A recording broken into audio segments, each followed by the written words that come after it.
This week's episode is brought to you by Away. Away creates thoughtful products built for the way modern travelers see the world.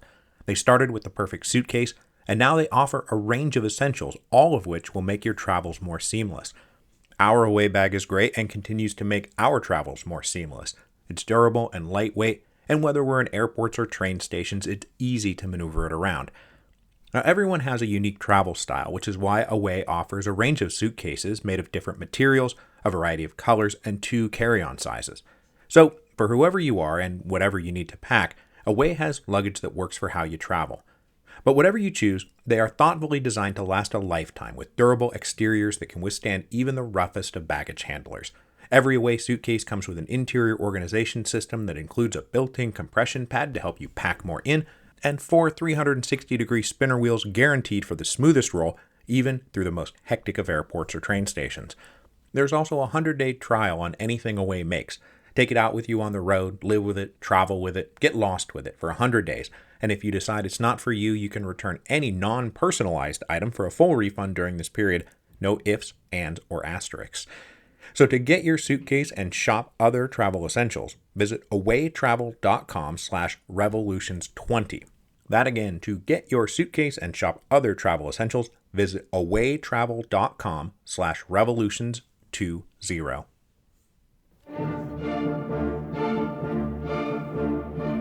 Hello, and welcome to Revolutions. Episode 10.29, Bolsheviks and Mensheviks.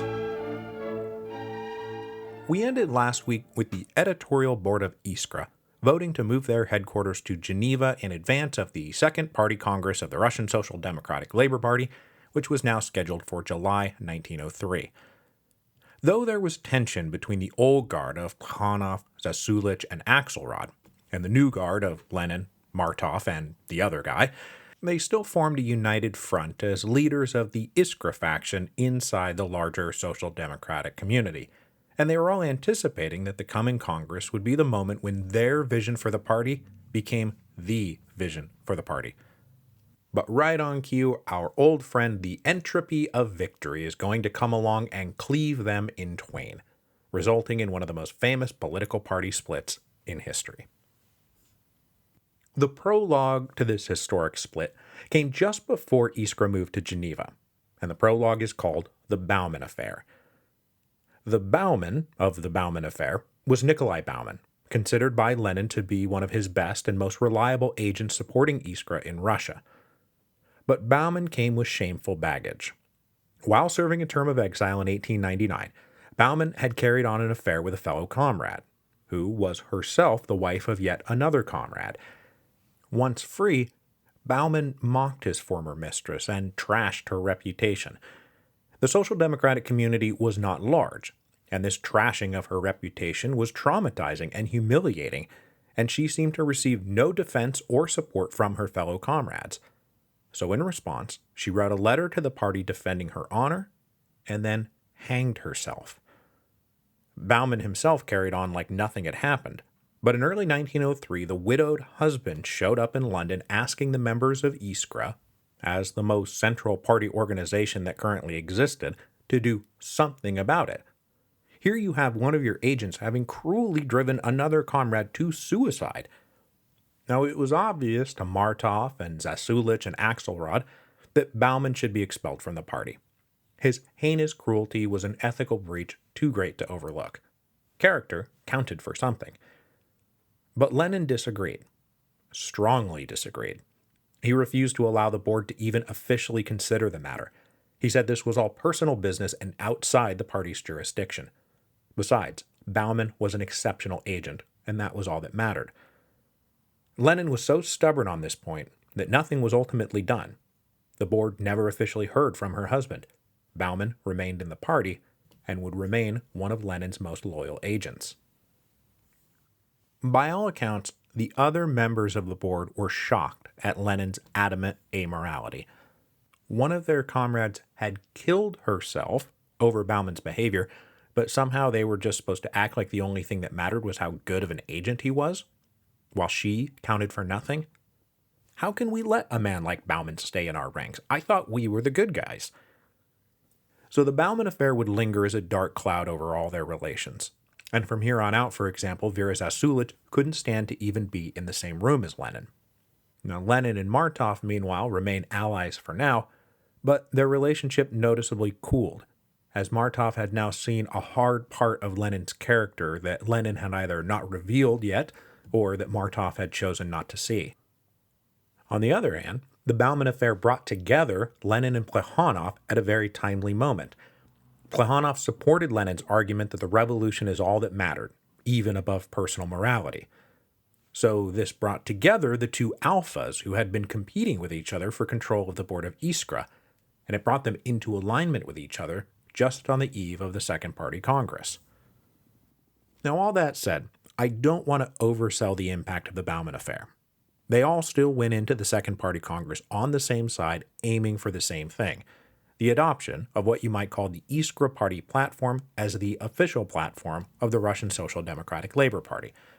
The core tenets of this platform was unite the various local social democratic groups under a single central committee, advance an orthodox Marxist ideology that would be defined and elaborated and distributed by a single party organ, namely Iskra. And thanks to the work Lenin and Krupskaya had done over the past few years building up a network of loyal agents across Russia, including Bauman, who would be a delegate at the Congress, Lenin fully expected the Second Party Congress to simply be those agents coming together and voting to enshrine the Iskra platform as the official party platform. The Second Party Congress of the Russian Social Democratic Labor Party met in Brussels in July 1903. Attending were 57 delegates, of whom 43 had voting rights. The others had merely consultative rights, the ability to speak but not cast a vote. These delegates did not attend as mere individuals, but as representatives of some officially constituted social democratic group. And in very simple terms, the goal of the Congress was to unify all these different autonomous groups into a single party. And one of the most gratifying parts of the Congress was that of the 26 different groups represented, all but 5 of them actually came from inside the Russian Empire. This was not just another assembly of impotent emigres pretending like they had influence back home. These groups ranged from the Bundists in Lithuania all the way to the Far East Siberian Union, represented by their recently escaped golden boy Trotsky. Lenin was right not to fear any real challenge to the Iskra platform. 44 of the 57 attending delegates were Iskra agents. Those who might be considered the opposition, the Bundists and a few emigre economists, would be faced with a stark choice: submit or leave. But hardly anything got done in Brussels. The Okhrana knew all about this meeting, even if they couldn't stop it from happening. So the Russian ambassador appealed to the Belgian government for help, and the Belgian government, themselves not very thrilled at this Congress of revolutionaries meeting in their backyard, offered the Russian government assistance. The delegates were kept under tight and not at all hidden surveillance. They often returned to their hotel rooms to find that the police had searched their rooms in their absence. Worried that they might be arrested and deported, they all decided to decamp Brussels and reconvene in London. Lenin scrambled to arrange meeting places and lodges after this surprise move, but on August the 11th, 1903, they all finally reconvened. Able now to get down to business, Lenin expected no challenges. He was thus mighty upset when he faced a challenge from Martov, of all people, on the seemingly trivial point of what it meant to be a member of the party. Now, Lenin and Martov had been on the same side of practically every issue since they had first come together back in 1895. The recent unpleasantness of the Bauman affair being the first real crack in their alliance. But when the definition of party membership came up for debate on August the 15th, the two old comrades found themselves on opposite sides of a practically invisible line. Lenin's suggested formulation for membership is that you needed to support the party program, support the party materially, and personally participate in party organizations. Okay. Martov's counter-formulation was that you were supposed to support the party program, support the party materially, but merely engage in, quote, regular personal assistance under the direction of the party. To illustrate the difference, Martov described a university professor who might wish to be a member of the party, but who could not publicly participate in a party organization for fear of losing his job. There was no reason that the party should reject such a candidate. But hidden in the apparently trivial distinction between personal participation and regular personal assistance was a much larger disagreement about where the party was and where it was going. Lenin believed that it must remain a closed organization of full-time dedicated revolutionaries, so he wanted a narrower and more restrictive definition. Martov, on the other hand, was willing to be more open and inclusive. But to be very clear, Lenin was not arguing for some people's will-style hyper-elite vanguard party, nor was Martov saying that the mere fact of claiming membership would be enough to confer membership. The difference was smaller than that. But there was a difference. What this really comes down to is a debate about whether the party was going to continue to operate under a state of siege mentality. Facing the threat of economism and revisionism and legal Marxism, Martov himself had fully supported building up the Iskra group using some pretty sharp-elbowed tactics that demanded disciplined agents inside Russia who followed orders and who committed every waking moment to the struggle. This siege mentality had justified strategies and tactics and organizational principles that were necessary to ensure the survival of orthodox Marxism, but they were only ever meant to be temporary emergency expedients. And for Martov, the Second Party Congress was, in effect, the end of the siege. Not only had they survived the emergency, but they had triumphed. Iskra had won. So it was time now to return to normal order and return to their larger long-term goals, building up the party rolls and recruiting as many new members as possible, which would naturally require flexibility and a more inclusive definition of party membership. But for Lenin, the state of siege was nowhere near over.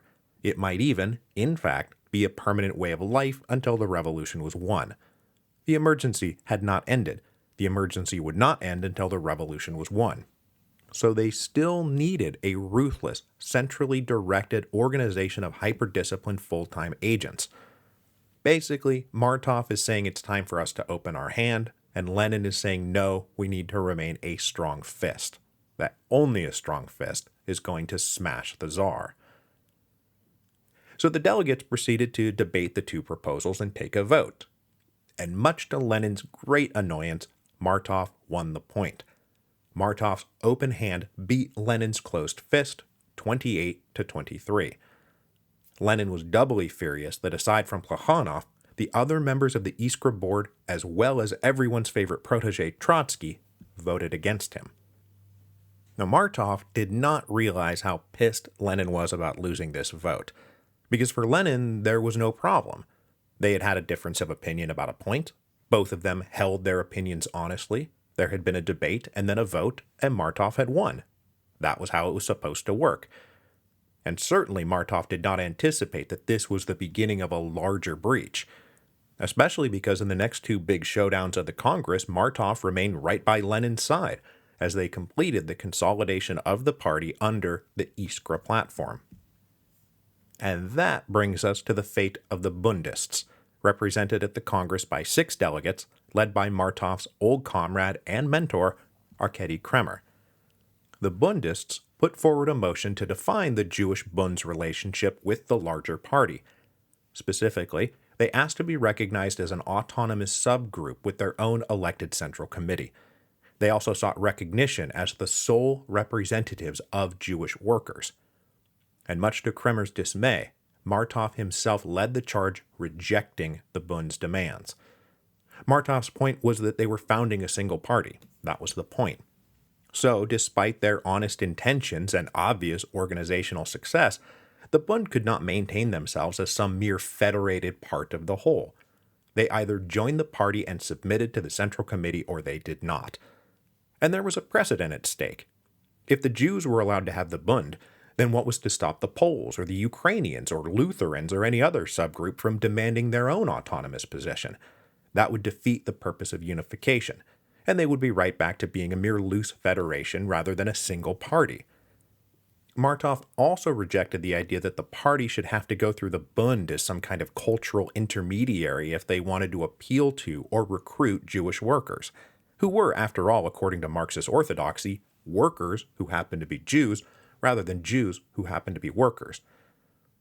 Joining Martov against the Bund was Trotsky, who leveled his own razor-sharp invective in saying that as a Jew, I reject what the Bund is trying to do, not for the least reason that the socialist revolution is meant to erase the cruel and irrational distinctions between Jew and Gentile, so we can't very well enshrine that distinction inside our socialist revolutionary party. Unwilling to surrender himself and the Bund to outside control without any autonomous rights, and feeling mighty abused by his former friends, Kremer and the 5 other Bundist delegates walked out of the Congress. Then, right on the heels of driving out the Bund, Lenin and Martov and their allies moved on to clearing out any lingering vestiges of economism. The Congress voted 2 measures that were directly aimed at the economists.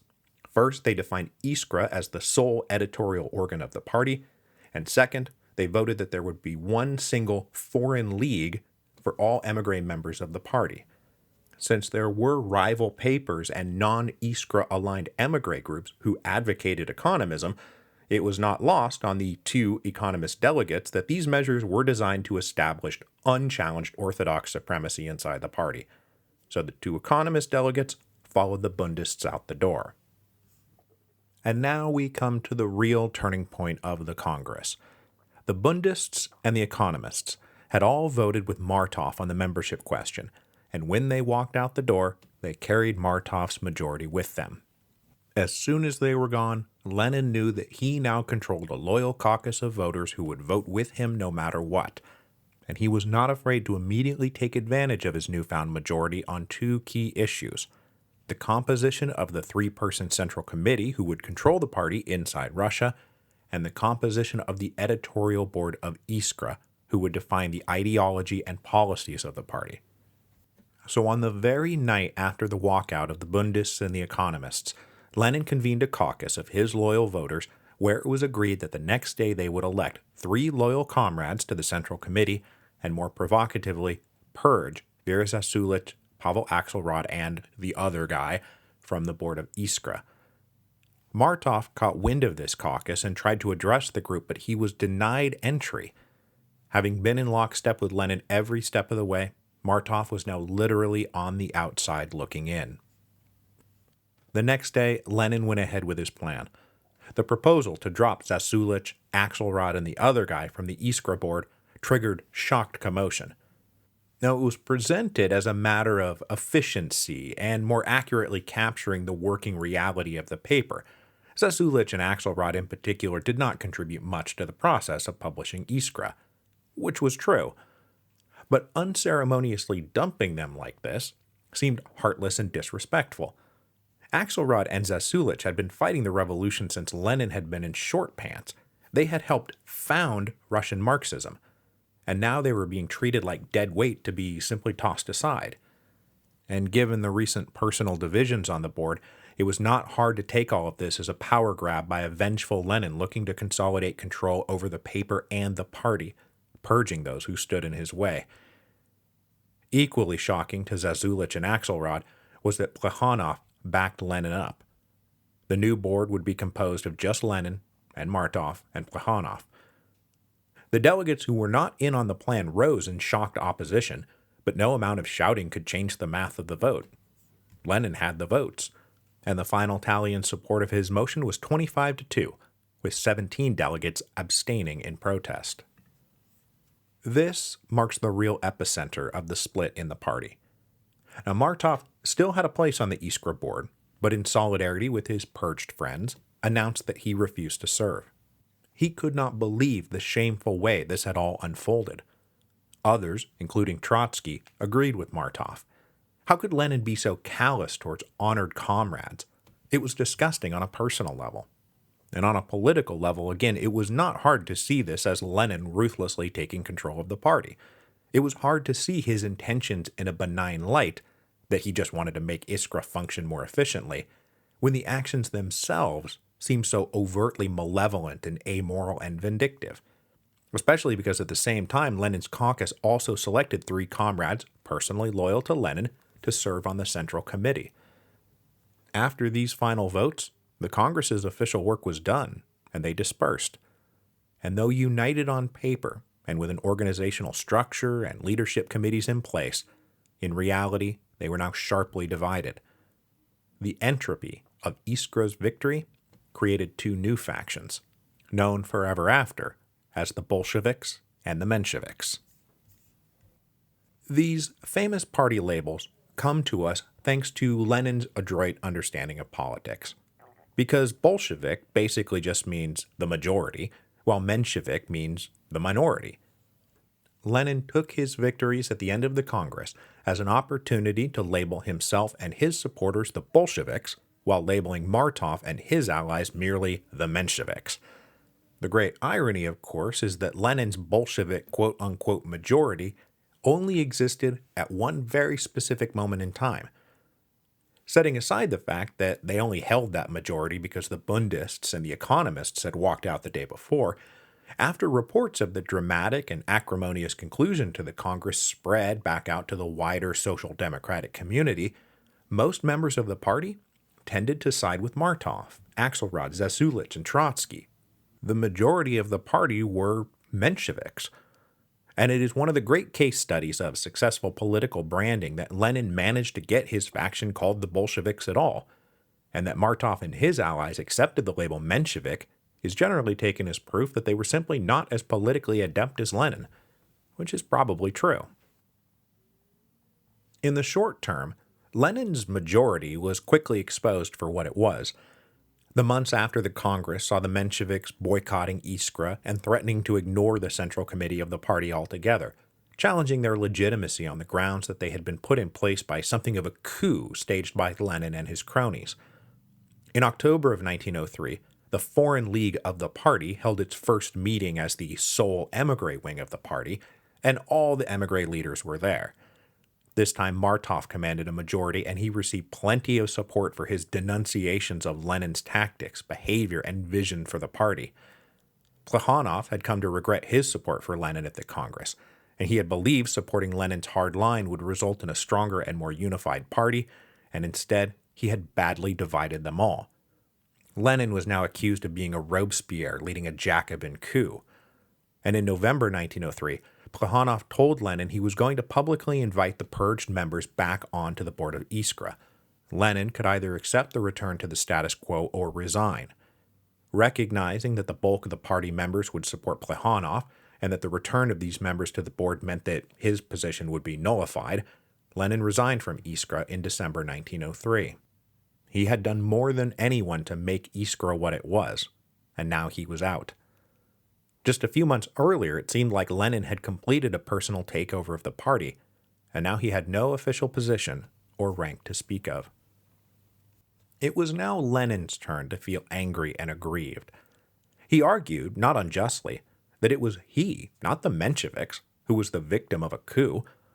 All he had done was propose motions to a duly convened Congress of the party and then won a majority of the votes. He had broken no rules, there had been no tricks, he had observed the rules of order. Everything had been done out in the open and after a free debate.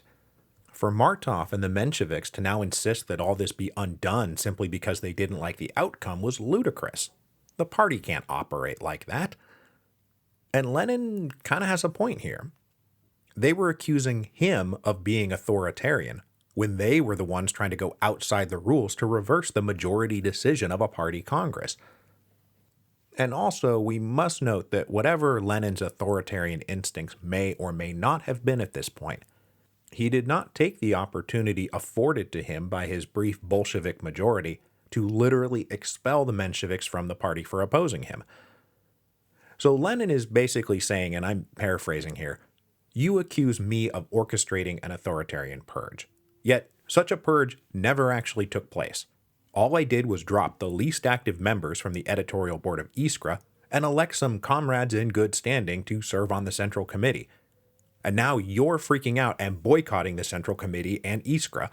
So who is in the wrong here? What exactly is the problem? But clearly there was a problem. A big problem.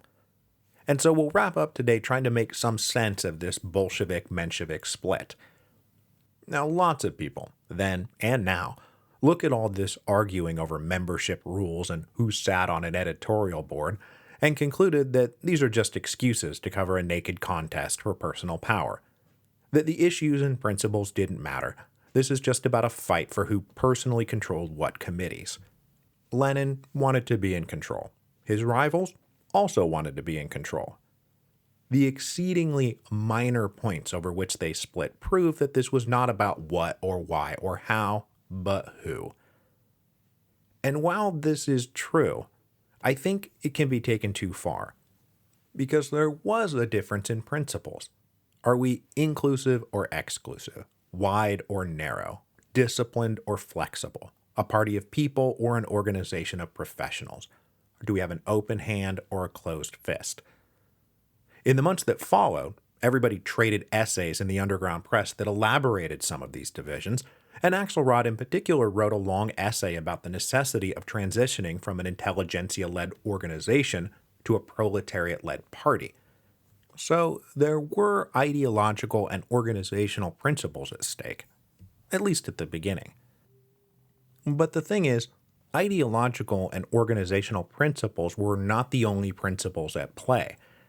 It seems pretty clear, at least on the Menshevik side, that the thing that really upset them was the moral dimension.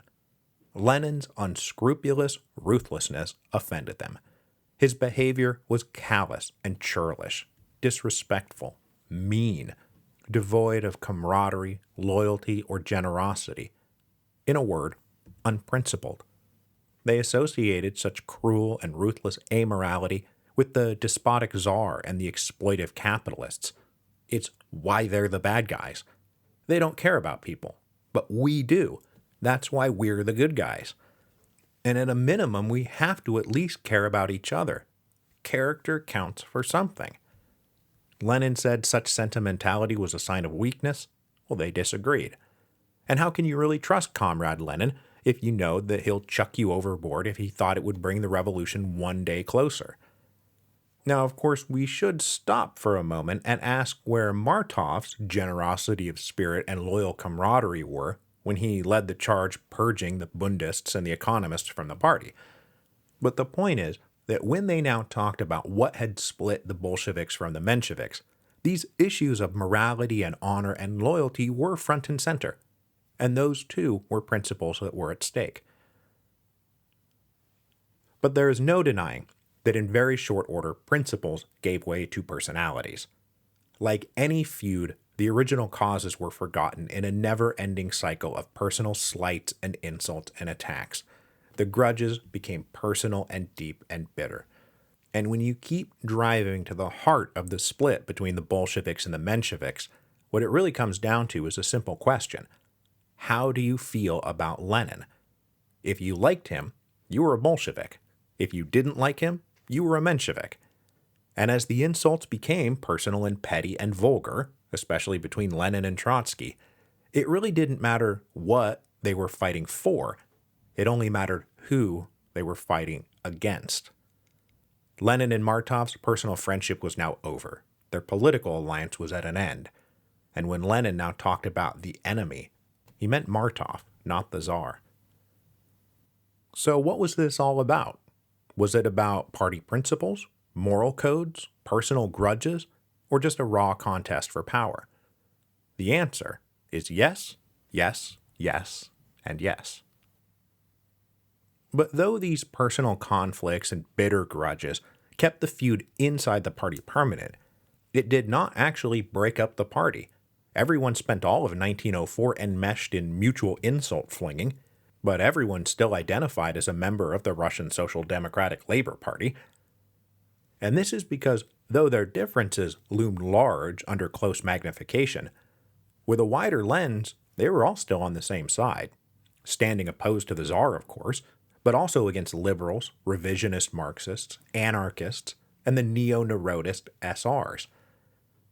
And next week, we are going to return to those neo-Narodist SRs as they organize their own national party to achieve their own ends by their own means, almost none of which aligned with the members of the Russian Social Democratic Labor Party.